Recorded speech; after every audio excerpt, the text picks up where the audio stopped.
will show you how to replace the water filter. While pushing the arrow mark on the side of the unit, slide the filter cover upward and remove it. Slide the holder knob to the left and release the holder. Then pull up the water filter and remove it. Check to ensure that the old O-rings do not remain on the filter tray, and then push in the replacement filter while paying attention to the installation position.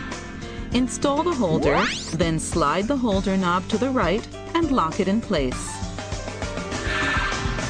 When the water filter cover is replaced, the filter history is reset automatically. The LCD will display the main screen. Run the water for at least 3 minutes after filter replacement.